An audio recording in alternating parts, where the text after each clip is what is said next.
Okay, everyone. Here we are for our Southern Hemisphere or Eastern Hemisphere, whatever you like to call it, Global Star Party. My name's Kevin Franklin. I'll be hosting tonight.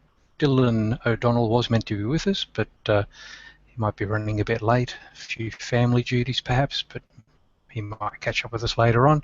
And with me tonight, we've got Paul Stewart in New Zealand and Russell Bateman in Nova Scotia. Both have live views, one from the nighttime and one from the daytime. Now, Russell is getting eaten alive by flies in his yard, so perhaps we cross over to him first, because he has the sun.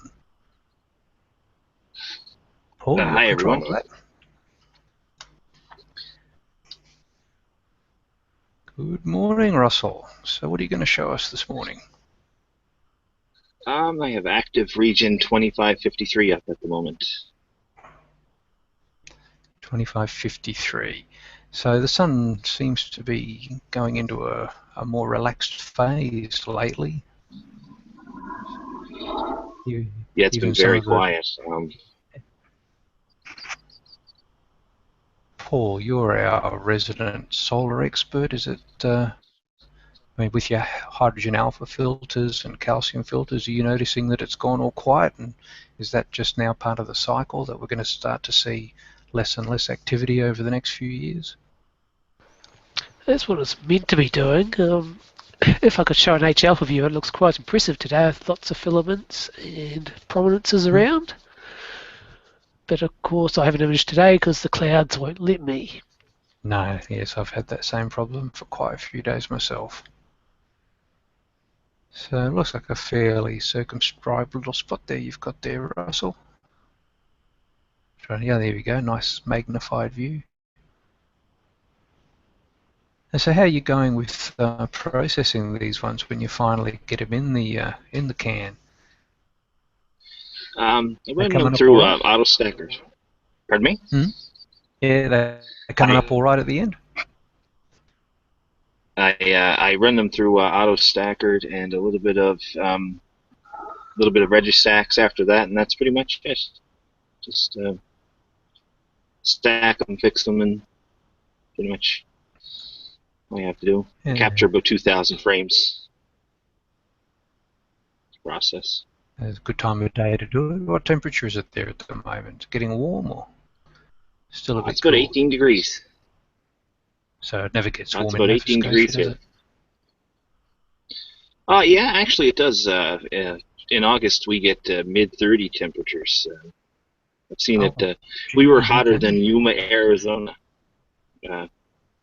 So good, yeah, it gets quite warm here. Good temperature to be imaging it in the morning. Yeah, it's perfect. If it wasn't for the flies. If it wasn't for the flies. Springtime, eh? Oh. I suppose it's very nearly summer. What are we now? Through 2 days away from the equinox, the solstice. Yes, yeah. So officially summer there for you guys in a couple of days' time. Yeah, and if it's clear Monday, I'll be streaming some full moon using the Global Star Party account. Ah, excellent. Yes. So that's the only active region that's on the disk at the moment, at least in white light. Yeah, pretty much. The other one is really not even really worth looking at. It's just two little specks. So it's hard when you've got the close-up view there, but put it in perspective for us. How big is that spot? Let's see. Is it Earth-sized? Is it Neptune-sized? I'm not sure. Paul would probably know that. I think it's larger than Earth, but it's not a really, really big one like we've been seeing in the last couple of years. Yeah, now there's been some crackers even just recently. Yeah, there has, yeah. Any idea on the size of 2553, Paul? I'd say the darker part's about this size, roughly. Okay. So we've got 3 on the sun according to space weather, 2553, 2555, and 2556. But as you say, those other two aren't much to talk about. So, yeah, spaceweather.com doesn't give you an idea of how big they are, just what their risk of causing flares is.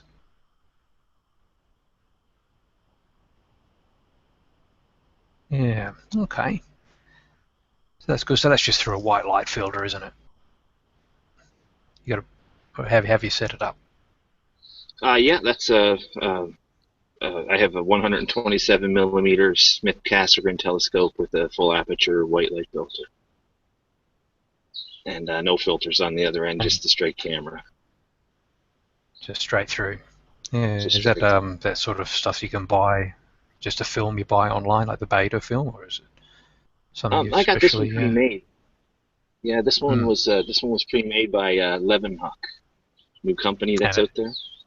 it just fits on the top like your lens the cap. Yeah, pretty much. I have to get around to actually making a seal, so I just tape it on for now. So,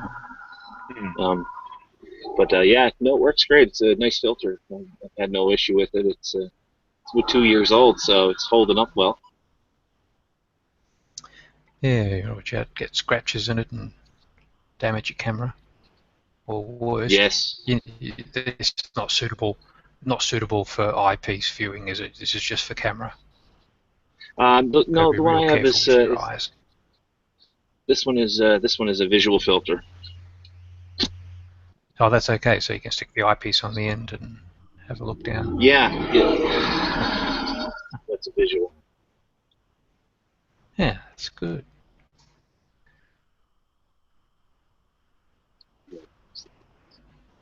Okay. So then, how are you doing there, Paul, with your views? I'm seeing a fair black screen there at the moment. Yeah, the clouds have seen me. They moved in. Yeah. Yeah, I looked outside a couple of times this evening and thought, will I or won't I? And every time I went out, the clouds were getting thicker and they're predicting some sort of supercell storm to hit us tomorrow. So telescope safe inside and stay nice and warm where I am. So, wonder if I can, because Dylan, who isn't here to spruik his own work, managed the other night to get another International Space Station shot, and I'm sure he will not mind me showing it, just as long as I can actually find it.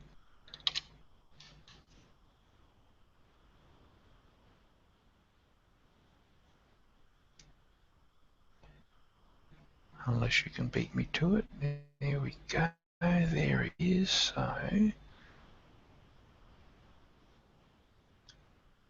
if I can screen share.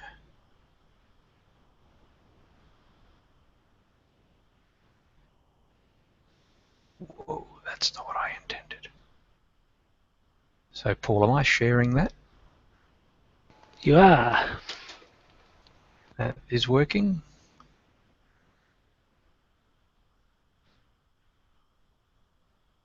So can everyone see that there? Yep. So we've got a waxing gibbous moon with the saturation stretched right to its very limit by the look of it, and dancing across the screen there. Don't know which direction it would have been heading, but that's a very nice, sharp, clear view of the International Space Station. Now, I'm not sure if Tim Peake was still on there. I think Expedition, 46 was it? The last expedition with Tim Peake on it actually came landing to Earth safely today. So if he was there when the photo was taken, he isn't anymore. But again, it's a lovely view of the moon, and I'm sure he won't mind me telling you that it is not a mosaic, it's a composite picture, that he can't fit the entire disk of the moon in the field of view of his 9.25 Schmidt Cassegrain with the DSLR on top of it. So that's a mix of two images, and the moon appropriately processed in the usual way. And the ISS coming up very sharp there. It must have been a very, very brief exposure. 1/1600th of a second, and 50 of those, and stacked and mosaic the entire moon within a few seconds of the transit to show the full disk. So yeah, that's 2 for Dylan. I haven't got any myself. Paul, have you managed to snag it against the sun or moon? No, I don't know who Dylan's paying off, but it seems to be getting them quite often. I don't know, maybe it's something about Byron Bay where he lives. The Cal Sky predictor is often giving me predictions of extremely pointless, tiny, meter-long satellites crossing the disk of the sun or moon, but it's not often that I get warning of an ISS passage. So he's just got to check Cal Sky. It sends him regular updates, and he's just got to position himself in the right time, the right place, and make sure the camera's all set up good to go. It's quite a feat when you can pull it together.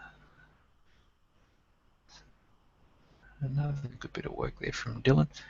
I suppose in the absence of any live views, what we might do is I'll head over to the Flickr group.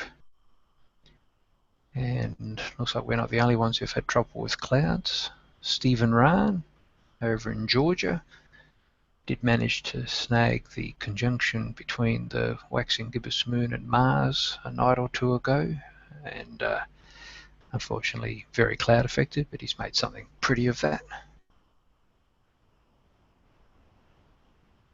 And Mars now past opposition, getting gradually smaller and smaller as we go. So if you haven't actually got some nice shots of Mars, get out and get them soon.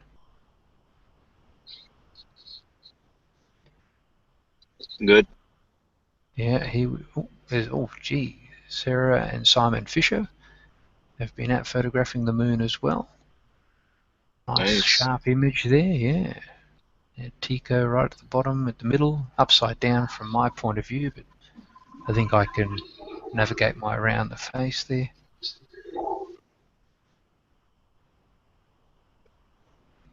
Really nice image. Oh, and that is pretty. Sarah Wag from Swag Astro, the Needle Galaxy, NGC 4565. So nice big spiral galaxy with dust lanes side on. A few little background galaxies as well, you can see there. So what information does she give us? That's with ODK10 and a QSI 683 with beta filters is what she's using for that. So in Coma Berenice. Yeah, it's good. She's added quite a bit of information there about the galaxy in her Flickr post. Very good. Oh, Joseph Brimacombe looks like a straight hydrogen alpha shot of the Bubble Nebula. Nice. He's got some nice equipment there to take it with too. Software Bisque PME mount and SBIG camera. Red and H alpha filters. He blended those together, so it's a monochrome image of red and hydrogen alpha. That's a very nice image there. Yeah, it is beautiful. Yeah, you don't think we're going to be able to see that in a live view in any of the star parties? Nope. It's good to have these images uploaded. That was June 15th, so we're getting some good images in the last few days even. And Star Trails, always a favourite. Looks like one of Dylan's, but it isn't. This one's from Texas.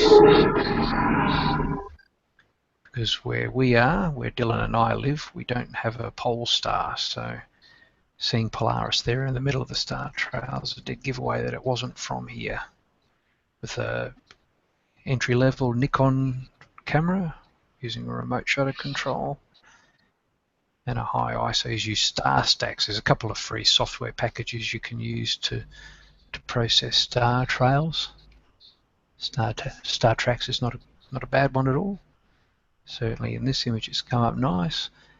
Unavoidable the blurring of the foreground trees. If you take a long enough exposure over a long enough time, you're going to get some wind and some movement in the foreground, but yeah, that's a nice job.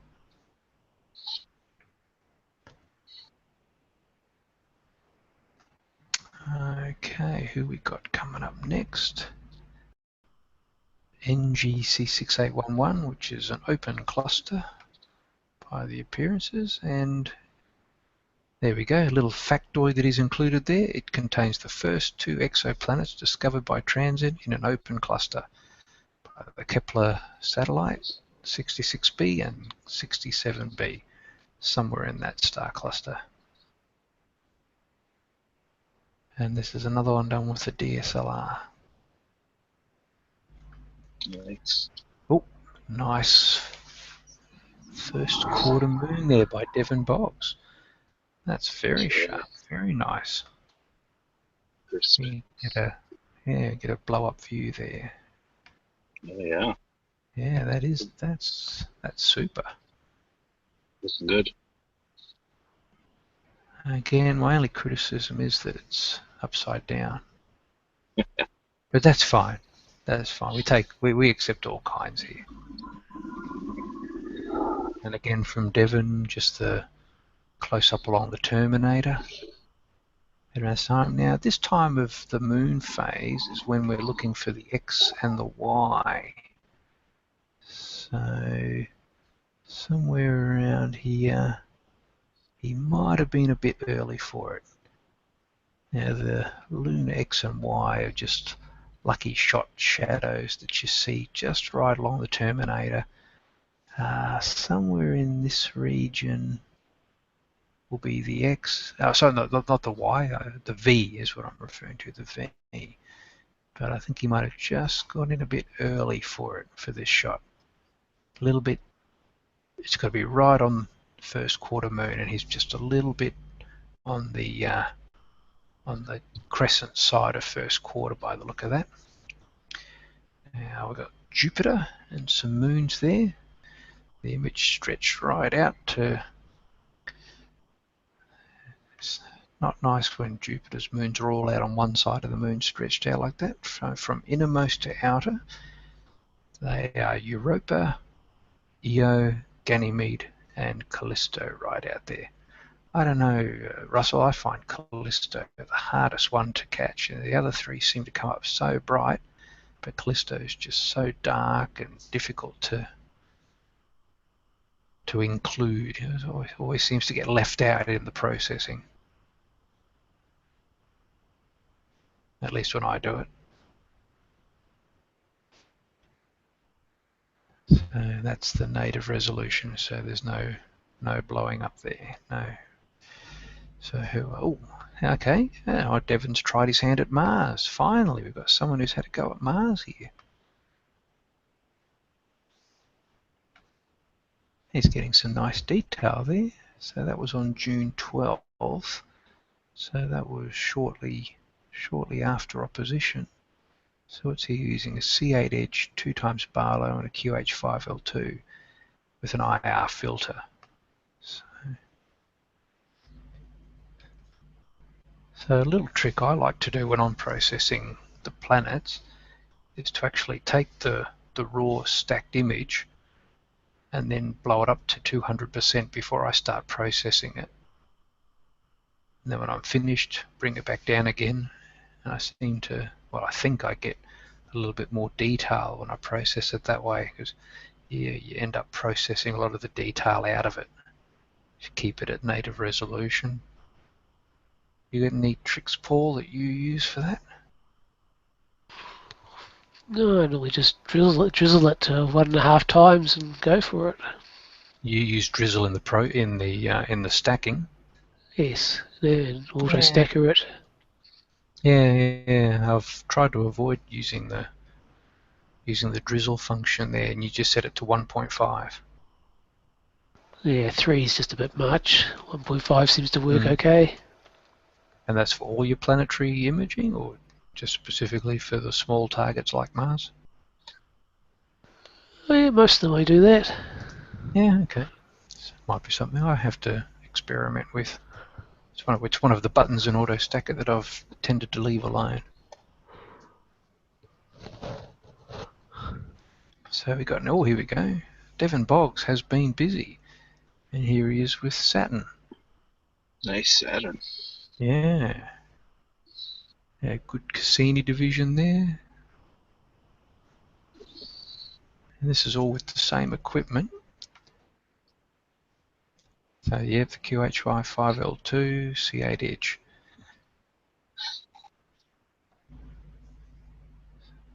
So I think he's done another one here. There he is, and he's superimposed an image that he's included the moons, but Titan's the bright one out there. I don't know if he's just have to go to his. Here we go. From right to left, he says Titan, Rhea, and then above Tethys, Enceladus, and Dione. Yeah, so he's done well to extract those out. He hasn't said so out loud in his description, but it, these images nearly always have to be composite images with one exposure for the planet and another for the moons. Otherwise, the planet exceeds the moon's brightness by so many orders of magnitude that you just end up losing the moons to keep the planet exposed properly. So he's done well to show us 5 of them there. Nice. And here we go. He's posted the original image without the moons in. He says Titan is scarcely visible out to the right there, so somewhere around here it was. There we go. So there it is with the moons, and there it is without. And oh yeah, I can just see a little smudge where Titan is. I'm looking at it on the screen natively, so I don't know how it's going with the screen sharing. And here's an 8.5 day-old moon by Shah and Ahmed. And it looks like nice. He's back. He's just spent some time in Australia, so it looks like he was home by the time he did this because the moon's north side up. The Sea of Crises there.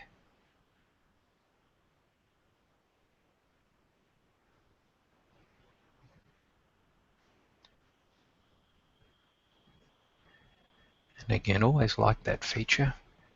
And now that I'm under pressure, I can't remember what the name of those 2 craters are. With the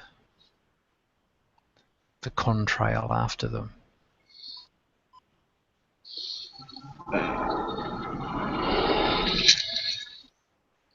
Trying to think myself. Yeah.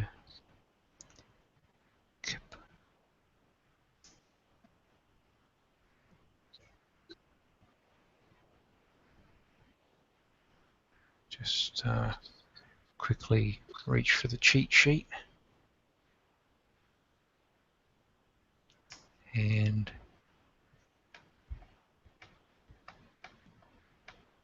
the answer is Messier, of course. Messier and Messier A. Very interesting pair of craters.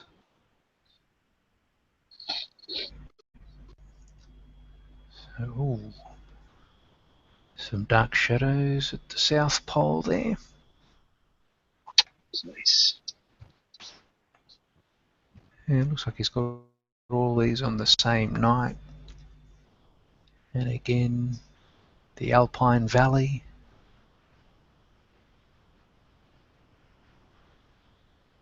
Very good. And more around the Apennine Mountains there. And it looks like he had some very good conditions for that viewing night. Oh, here we go. Tabby's star. The weirdest star in the galaxy. It's got a lot of press recently. Alien megastructures. The only answer that makes any sense.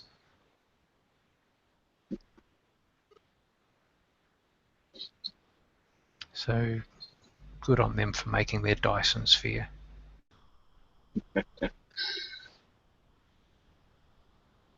So she's got a few other stars there boxed. I'm not sure whether that's to do with her software she's used. Can anyone else see that? As you hover over the screen, a few stars come up boxed. HD, oh, that's the astronomy, yeah, astrometry.net. So it just gives us an idea of where this star is.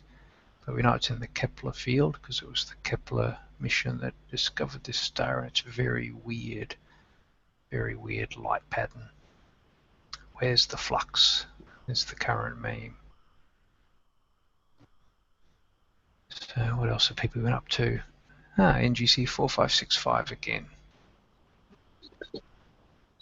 This time from Matthias and using a Canon 60DA on an APM triplet. Nice.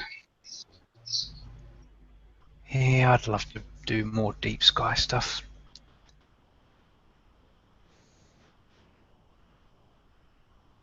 So these boxes in astrometry.net, are they coming up on Flickr automatically, or are these hard-coded into the images that they're uploading?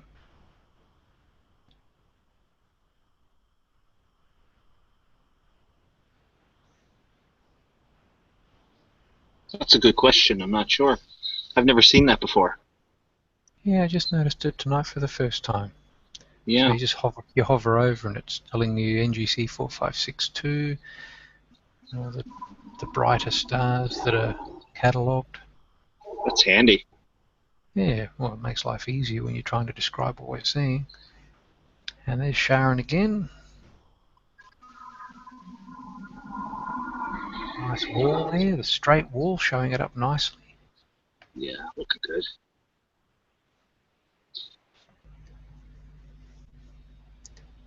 Oh. And Steve Brown proudly demonstrating to us a spotless disk.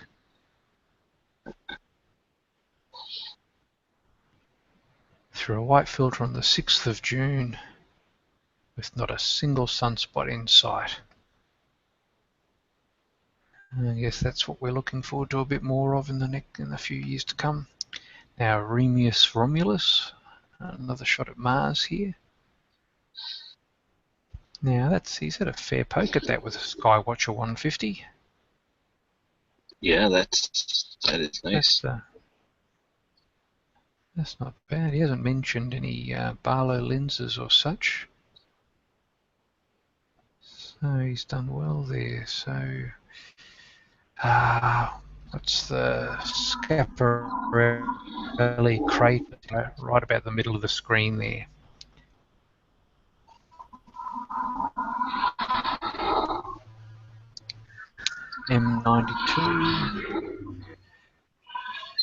M92 globular star cluster in M92. Anyone?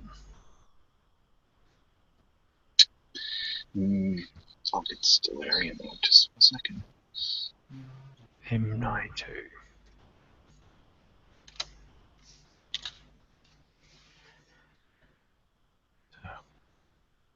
Globular star cluster in Hercules.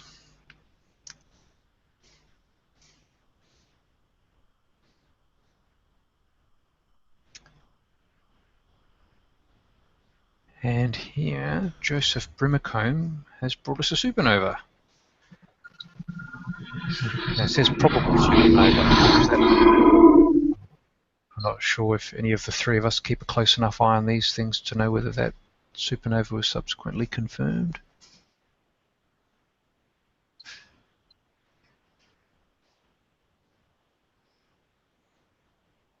But it looks good in a spiral galaxy far, far away by appearances there.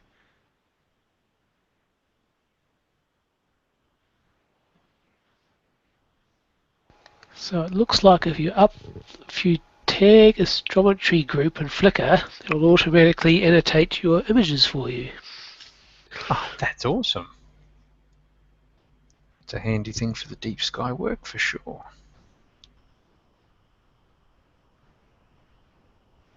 Might upload some of my old photos and see if they come up.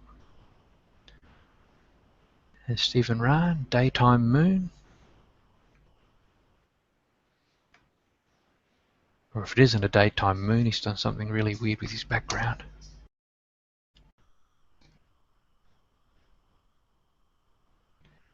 And the upside down astronomer, showing us the moon correctly orientated. Of course.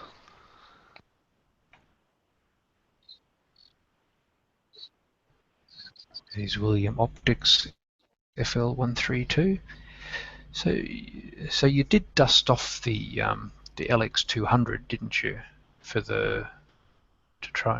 Mars season and Saturn, or do you find that the refractor gives us good imaging at that high focal length, or? It's close, but it can't beat the aperture of the 12-inch. Yep. So you have caught a few Mars lately, haven't you? Yes, and I can find one of those. Oh, there he is. Oh, there. Goes up. Yep. Hey guys, what have I missed? Everything, Dylan. What the hell? Sorry, Hey, I thought Dylan. it was 11. Hey, how are you? Doing good. Yeah, no, but feel free to take over. No. We're just going through the Flickr group. Cool, and you got a live view there? We have got a live view of Sun, although Russell, I think, might have ran indoors after we got him. But now I'm trying to get out of screen sharing. Here we go, stop sharing. Whew, that's better. That was doing my head in. So welcome, Dylan. So I took the liberty of showing your ISS pass across the moon. Oh, cool, thanks. And now Paul is showing us one of his recent Mars. That is awesome. So that's what region are we looking at there? We've got Syrtis Major off to the left. North Pole is the whitey stuff up the top, yeah? At the bottom. Bottom, okay. So Hang on. Oh no, because he's turned it over. That's right. He's turned it over. Syrtis Major points to the North Pole. Yep.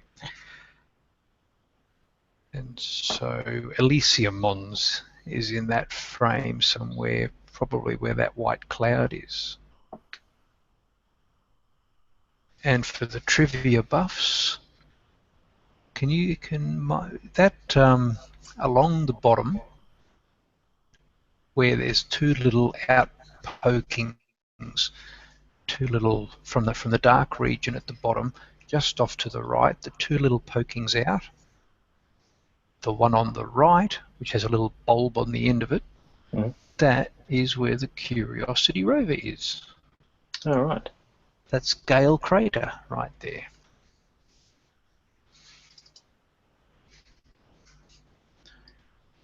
So that's a really nice one, Paul. Turned out not too bad. Like all the little white fluffy clouds you can see in that one. Oh, they're great, aren't they? It's always one of the only planet you can see surface features, the only planet you can actually see active weather happening on. Mars really provides us with a super treat every couple of years. It's so dynamic, it changes like literally from day to day, which you don't see as much with the other planets. And the other planets have their own kind of dynamism. You know, Jupiter's constantly changing, its storms are changing size and position. Saturn's rings are tilting, but you don't get, quite so much dynamic change as you do in Mars. And even the day-to-day change in the orientation, so that you can see different features from hour to hour, from day to day. It turns and shows you something different. Yeah. It's a shame there's all those clouds around, otherwise I'd be out there right now. Yeah, I just just recollimated my scope using Bob's knobs. So I finally got around to getting some of those. And, they are absolutely brilliant. Yeah, and I didn't realise how good I could get my collimation because it was so fiddly with the screwdriver. And once it was in, even through poor seeing, I realised just how much better my images were coming out. So now I'm just terribly frustrated. I just want to get out there and image something quickly. Well, that's the thing, with Bob's knobs, you can get out there and just make it part of your routine. You set up, have a fiddle with the knobs, and get imaging. Yep. Yeah, they're great. Beats the hell out of you using an Allen key with cold fingers in the dark. Yeah, and every time you stick it in and give it a twist, and then whatever you were on is way out of the field of view, and you've got to realign, and it's just painful. Just painful. So I've still got your picture of the ISS up there that I can screen share. So did you want to talk about it in any detail? Or? Yeah, so just... I knew this was coming for about a week. I was starting to get the Cal Sky alerts, and when you first get the alerts, you can't be too optimistic because even though you know it's happening, you don't know if it's going to be in the right kind of alignment for your house, or if it's going to be high enough in the sky, or if the weather's going to be a problem. So I can never say one's coming until I've actually got it done, because anything can happen. And this time, because I'd done a similar one last year, as you guys may know, but this time I wanted to get the whole disk of the moon in, which doesn't fit into my field of view. Now, Cal Sky showed me where the transit was going to be. Actually, I can pull that up real quick. Just give me a sec. calsky.com is the website that'll give you all the predictions. And I'll get the prediction up for this one. That's it there. That's what it was showing me as the centre line, or not the centre line, but what it was going to do from my house. And that's upside down compared to my orientation. But I had a good idea of where it was going to lie, somewhere along that line. So I put my field of view onto that side, and I rotated the camera so that side of the moon was mostly in the field of view. Then it's just a matter of putting your camera in burst mode and waiting for the second to come down. And I use my phone's clock because the phone is synced with cellular towers, so the time is pretty accurate. I found my computer was actually out by about a second, which does make a little bit of a difference with this sort of stuff. So I had them both running, and I burst about 2 seconds before the transit's predicted to happen. The burst rate on my camera, especially when you're shooting in RAW, is really quite slow. It's almost to a second, and the transit itself only happens for half a second. So I knew that at best I was only going to get 1, maybe 2 slip into frame. And so once I'd captured it, even before I knew whether I'd captured it or not, I swung across to the other side of the moon and just did a rapid burst of 20 to 30 frames on that side of the moon as well. Then I stacked and processed them, and I'll get the final up again. So that's the trade-off, isn't it? You can shoot in RAW and maybe get 1 lucky shot at the right time, or shoot JPEG and maybe get a sequence across the face of the moon. Exactly, but you won't be able to do as much processing on it. Yep, and you get all those sequences, and they're great. They look great, but the trade-off that I'm making here is the resolution size as well. When you're using a high-speed camera, the resolution is quite small, so you can drizzle it up a bit. But this ended up being 5,500 pixels on each direction, so it's really quite massive. I've got to reduce it by half to get it to a web-friendly size, and it means that if I do want to print it up on a wall, it's gonna print up nicely. Doing the burst shots means there's not a lot of movement, especially if you're well polar aligned. So I can just stack without any kind of alignment routine. I can just stack those 20 images. It does tend to smooth things out. It gets rid of all the noise. All the noise is gone, but it does smooth things out a bit. So I do run a bit of smart sharpen afterwards as well. But I was lucky. I did the processing. I got the color the way I wanted, and I posted it up on my socials and went to bed. And then the next morning, I woke up and checked my phone, and there were over 1,000 shares on Facebook, and I had hundreds of friend requests. I didn't really know what was going on and what the source of it was. And then I realized that because there's a huge interest right now in Tim Peake's return, he only returned to Earth a few hours ago in the Soyuz capsule. And so because everyone was interested in this, ESA was running live coverage of the whole thing. And they posted my image as part of their live coverage on Facebook and on Twitter. And so it really just went out there. And even right now, I'm getting emails every couple of minutes just about reshares. It's up to about 2,500 shares.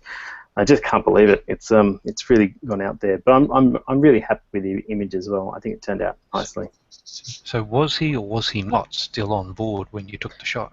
He was. I worked out it was probably about 8 hours before he detached, I guess. So there is a Soyuz capsule. You can't see it in the shadow because it's in the shadow. They kind of hang off the bottom like little cans, so it's not hanging off the side, so you can't see the silhouette of it. But parallel to our field of view. Exactly, yeah. So he was there and now not. Now, someone asked me about this crater, and I always forget the name of it. That little very blue one at the bottom right, and it looks like a pair of scissors almost. I know you'd know this, Kevin. It looks like... Oh, the one right down at the bottom left there. Bottom right. Sorry, bottom right.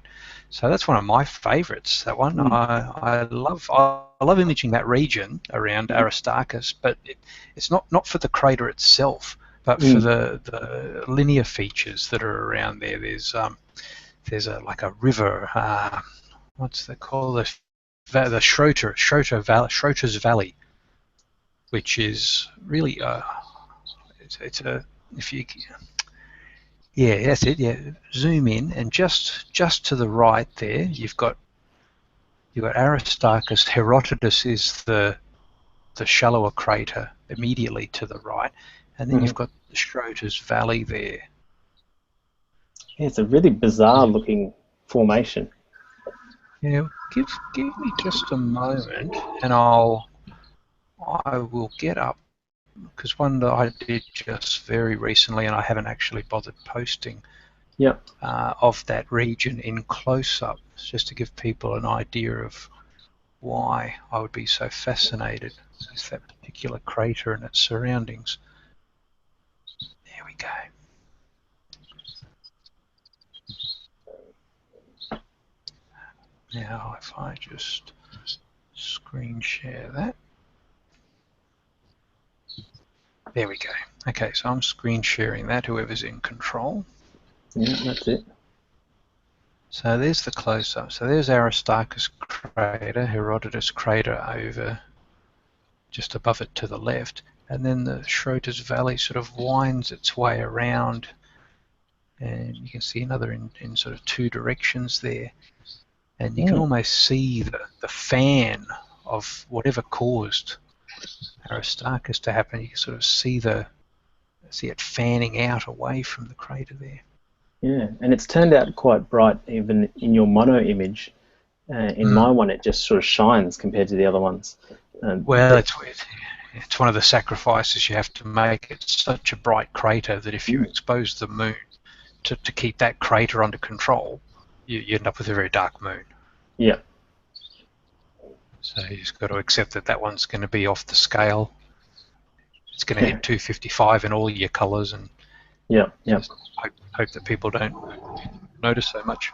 But it does stand out. Something I'm doing with the moon is almost underexposing it, so you can stretch it out later. Try and get some of that dynamic range, and which was not a problem when I'm doing the ISS stuff because I need a really fast hit. But yeah, there are a lot of little bright patches on the moon that just completely disappear when you push the exposure too high. But no, I'm sharing a that's fine color image of view. the moon. Yeah. Oh yeah, Ross has got another one there. Again, you can see how bright it is. Now, people, I'm led to believe that the blue is titanium oxide, but I can't confirm that. Well, it's a very young, fresh crater, that one. hmm Reminds me of the bright spots on Ceres recently, and the high-res images of those ones that have come out, which I think they've just about conclusively shown as sodium. Yeah, they've determined that it's sodium, I believe, the last time I heard. It's so bright. It really stands out.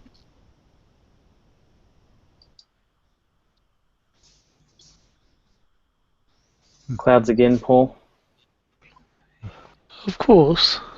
This is the first live views from Paul tonight. Doesn't Yeah, look like this he's is getting what it very was much like. respite from the cloud. This is what it was like all last night as I was waiting for the ISS transit. It was worse, actually. The moon would go in and out of just blackness. And the entire day and afternoon, I was just thinking, this is not going to happen. And then 20 minutes before the transit, it cleared up perfectly. Not a cloud in the sky. I couldn't believe it.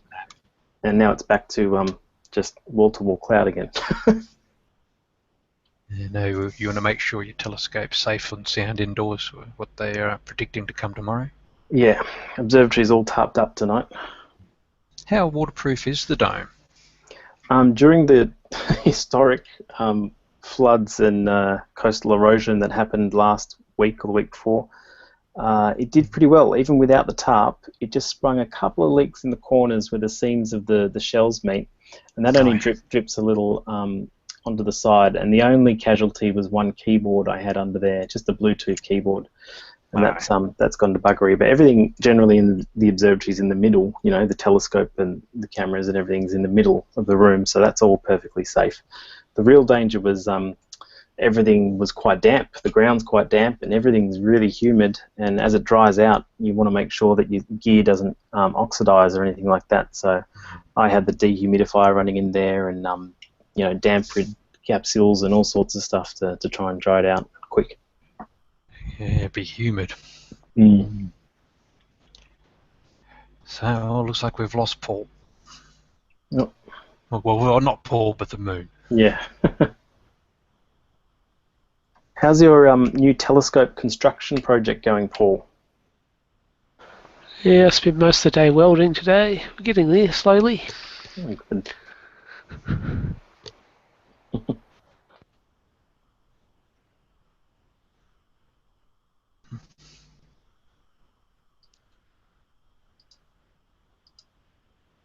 Okay. Oh, look at that. Just continuing on through the Flickr group there. Now I'll have to screen share that.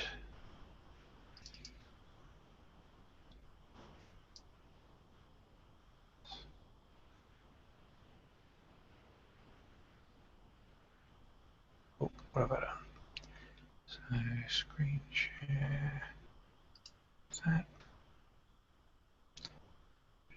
Share. And okay, is that showing up? Yes. Now that's some nice hydrogen alpha. Very Prominences everywhere, active region right at the very top. That's a nice image, Paul. I think that was whacked back on the 11th memory. Paul, do you have any way of sort of knowing when it's going to be super active, or with hydrogen alpha, as long as you've got that kind of nice scope, can you kind of point it at the sun at any time and see all of this sort of stuff happening on the edges? The edge stuff comes and goes. The prominences aren't always there. There's normally something happening that's interesting. Because certainly with the spots and visual, or even the little granulation and stuff, I really just wait for the big sunspots because I can't do anything else. But yeah, with a hydrogen alpha scope, you could probably point it at the sun at any given time, and there's probably something going on. Yeah, there's normally some filaments or a prominence. It's not normally completely bare and boring. Mm. Yeah, for those of us stuck with white light, it often seems that way though. It's just great to see shots like this. Mm. There's a new cheapish lunt. I think it's the LS50 or something. It's only about $1,000 in the States and 1,500 here after import costs and things. But it seems like a reasonably cheap way to get into solar. So I've got my eye on that one. It is a good scope. It just has a drawback. It's got a funny helical focuser, which is not that great for imaging. Right. Is that something that can be modded later? Oh, I think they can sell you a proper Crayford focuser for it. Right. Yep.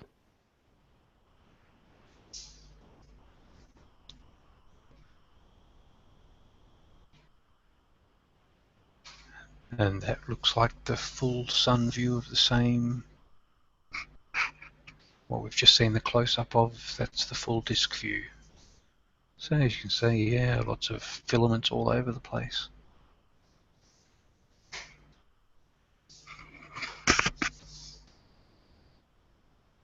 Oh, and that's in calcium.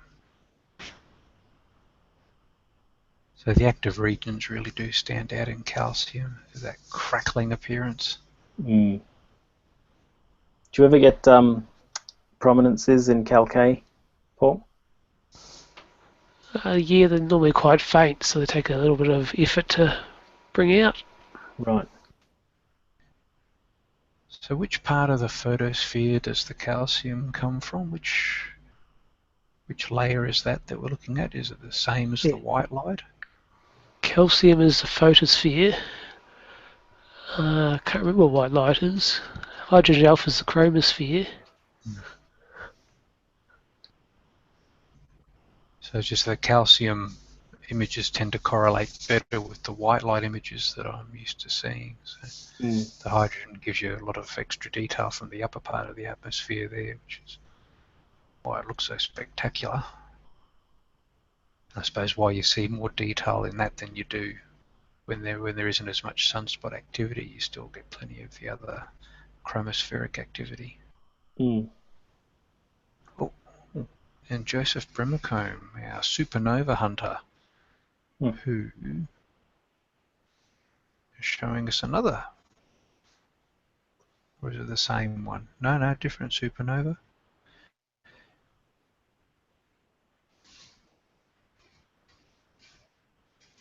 In PG 135878.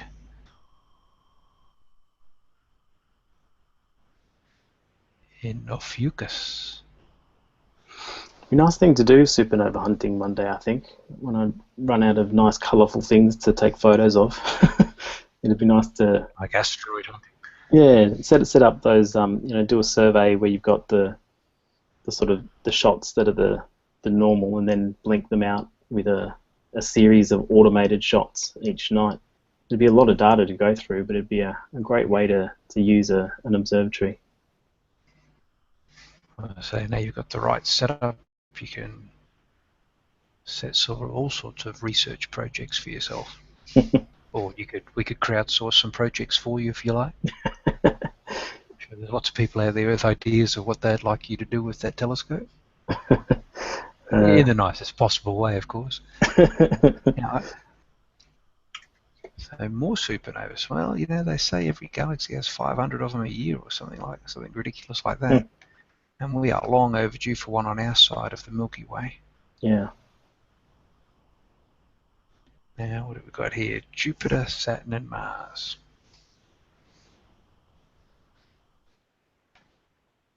It's a nice way of laying them out. I do like that.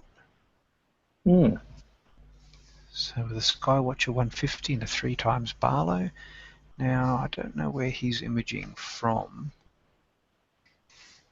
He doesn't have his geographical location, but I know that Saturn and Mars are not easy objects for Northern Hemisphere observers at the moment.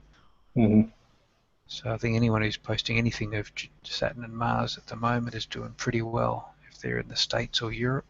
Yeah. I tend to lay them just north and south, oriented vertically. But I have had people make the mistake when I share an image like this of somehow thinking in their mind that this is a conjunction, not just me placing them next to each other. I sometimes I send my photos to my wife so she can post it on her Facebook. Mm-hmm. And the number of people that ask, was this one photo that he's taken? So what I was thinking the next time I do it, I Photoshop it over an image of the pyramids of Giza. A caption that reads, once in every 1,000 years an alignment occurs, right. and predict some great catastrophe. But no, obviously this is 3 images that he's just put together for convenience sake, presumably all taken on the same night. And some nice details in the disk there. Now, just looking at the way the planets are actually aligned there, he's got Jupiter south side up, so I suspect he might be a southerner. Unless he's got a diagonal mirror. He's fooling us. He's using a refracting scope. So I was using a refracting scope, so that will turn everything upside down, won't it? Yep. So there you go. So they're still all bright in the sky at the moment, all 3. Jupiter hasn't quite finished its run yet. If you get going early, you can get a good shot at Jupiter. Saturn and Mars are at their prime at the moment.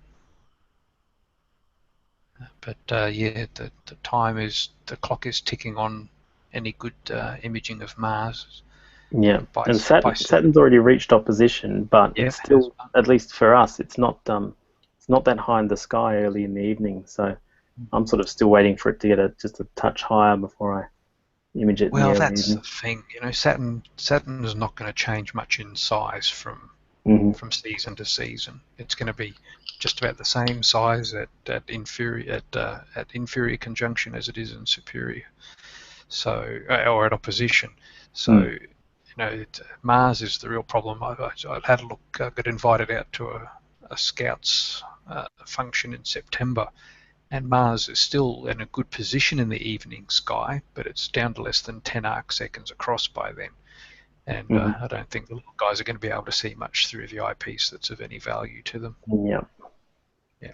But Saturn I did hear that Saturn's rings at opposition have a brightening effect, where the rings suddenly get brighter. I'm not sure how far in and out of opposition that is. But I certainly have noticed that on some images recently. Yeah, that has a eponymous name attached to it that I can't think of right at the moment. And it was one of the ways that they actually worked out that Saturn's rings were not solid structures, but rather multiple particles. Was the way the light reflected off them between opposition and before and after opposition. Yeah, that sudden brightening it's an optical feature. Seeliger effect. There we go. Yeah. Yes, and so that's one of the signs that Saturn's rings are in fact just billions of chunks of rock and ice, or ice and rock. So he's up next. Devon Boggs again. We've seen a few of his images tonight. This from June 10, so not so long ago. I think that we've actually not had too many star parties between then and now. Yeah. And there's looks like a single in infrared. So it's an infrared filter he's put on there. So monochrome image. That's why the great red spot sort of looks very pale there, as it does when you're looking through a red filter. And did that say 8-inch as well? It was 8-inch Edge HD, yeah, with a QHY5. He doesn't actually say which filter he's used in that, but he says the infrared spot. Bum dum jokes. Okay, it's over my head.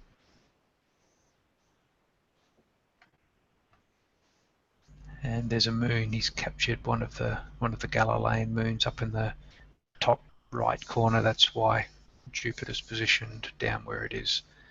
Did he say which moon that was? Io in the upper right, or Io, depending on where you went to school.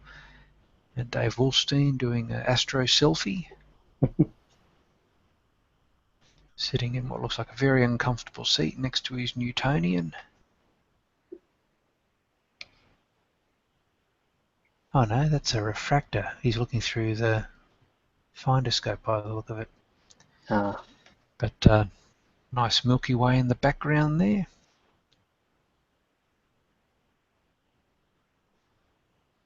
And Dave Wolstein sent this to us from, nope, doesn't say, keeping it secret.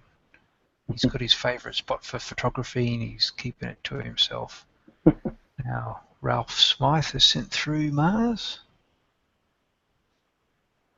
And at an altitude, if I'm to believe this, of 12.65 degrees above the horizon, he must have had some very still skies to get that. That's quite remarkable. I can't get 12.6 degrees above the horizon. He should be very happy with the way that turned out. There's some very good details there. And Remus Romulus. Okay, now we're going back to November. So he's put in some old stuff for us to have a look at. I was going to say there's not too many pictures of the Orion Nebula around these days. Not exactly the season for it, but that's not a bad image nonetheless. Lots of detail in the trapezium there. The bright star. See, I look at that as an astronomer and go, oh, that's collimation, isn't it? It sort of shines to one side and not the other. Yeah, you mean the one over to the right there? Yeah. Yeah. But the nebulosity's captured nicely there, and as you say, the stars aren't completely lost in the trapezium. Not that you often see them quite overblown. Yep. But that's nice. And Guillaume Doyen. So here we're getting way back in the group. Now what have I done here? Are they presented in time order? Or? I assume so. Looks like we had quite a hiatus there in people posting. Well, we can't blame the audience. We've had quite a hiatus ourselves. Oh, look, I've had a horror run with the weather. Normally winter's quite good for me, but it's just been terrible. Had a couple of good sessions, and you've seen some of the images I've posted up, but I've had a couple of good sessions, but other than that, either side of that, it's just been horrid. It has, yeah. I have a quick sequence to show if we still got time. Yeah, go for your life. We're a bit over. Yeah. Are you in control, Paul? Paul's in control. Keep going. Okay. So this is the Milky Way, focusing on the Carina, and this is the first time I've done this. I'll do it better next time, but I've just tried to show different focal lengths. So here we're in at 135. We started at 11 millimeters. Zooming in some more, so we get the shape of the whole nebula. And then this one at 540 millimeters. If I do this again, I'll rotate them all correctly next time and think about it, but I just did this as an afterthought. That's with the hyperstar, which is the nicest of all the images. And then into the Keyhole Nebula, this is at the full f10, 2,350 millimeters. That really gets in there. And I thought if I can manage it next time, I can try my hand at the homunculus right down at the bottom. But for that, I'll need to put on the power mate and do it at 5,000 plus millimeters, and it's going to be a very different looking image because you really have to do it at high speed and try and get that. I don't know how to do something like that actually, but it would be a nice sequence if I can nail something like that again next year. It'll be fun to learn. Yeah. All right. Well, that's our hour, chaps. Yeah. So that's good. Hopefully next time around we'll get some clearer skies and some views from around the place. But thanks to Russell and to Paul for putting in their best. There's Russell's active region there up on the screen that I can see, and Paul's clouds. So hopefully the luck gets better for us and the views get clearer. And so thanks for everyone for coming along tonight. Yeah, thanks for you too, Kev, for jumping in and running the show as well. That's all right. No, we've all got different commitments at different places, and I know we've had to cancel a few shows in the recent weeks just for lack of people, just having the time at the right time of day to, it's hard to put together a regularly scheduled show, and hopefully we can keep it going and keep the interest up. Yeah. Before we go, if anybody wants to join up with us, just send any of us a private message, and we'll get you in the loop. We're always looking for new astronomers to join. The better. Yeah. More telescopes, the better. Yeah. We want everybody. We don't care where you're at. It's global. Put the G in global. Okay. Yeah. Okay, and thanks everyone. So we'll see you in a week's time for the northern or western hemisphere version. Another 2 weeks' time back to the south. So until then, clear skies. Bye-bye. Good night, everybody. Bye, everyone.